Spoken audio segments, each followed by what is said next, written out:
네, 다음 정국입니다. 재연절까지 원구성한다고 했다가 실패한 여야가 21일 목요일까지 하겠다고 했죠. 오늘이 19일입니다.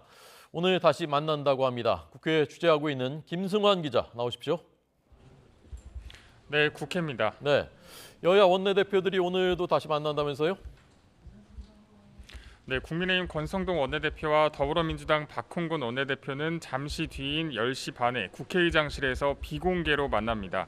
어제 여야는 재협상 시한은 오는 21일로 미뤘는데 다시 밀고 당기는 치열한 기싸움을 벌일 것으로 보입니다. 마지막 남은 쟁점은 과학기술정보방송통신위원장을 어디서 맡느냐입니다. 여당의 방송장악 논란 뒤 김진표 국회의장이 과방위를 과학기술과 방송으로 분리해서 별도 상임위를 만들자는 중재안을 냈지만 국민의힘은 여야 교착 상태 해결을 위한 미봉책이라면서 받아들일 수 없다고 버텼는데 오늘 이에 대한 조율이 이뤄지느냐가 관건입니다. 네, 우리 사회 지금 최대 현안으로 떠오르고 있는 대우조선해양 하청 파업 사태. 오늘 국민의힘에서 어떤 목소리가 나왔습니까?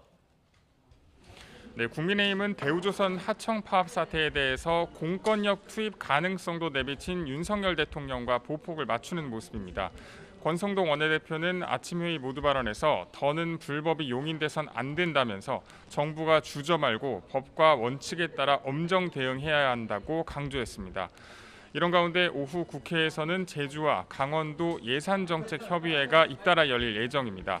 어제는 당 지지세가 상대적으로 약한 광주, 오늘은 지역 발전에서 소외된 두 지역의 수건 사업 등과 관련한 예산 계획을 논의합니다. 대통령실 인사 논란과 당 내용 등 악재가 이어지는 가운데 집권 여당으로서 예산 지원 약속을 통해서 지역 민심 잡기에 나선 것으로 보입니다. 네. 민주당은 오늘 의원총회 연다면서 어떤 논의를 하는 겁니까?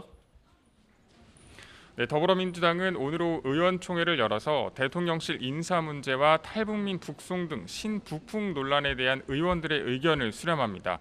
출범 2달 만에 30%대에 머무는 국정 지지율을 지적하면서 정부와 여당의 실정을 부각하고 또 지지층을 결집하면서 여론전에 나서는 차원으로 풀이됩니다.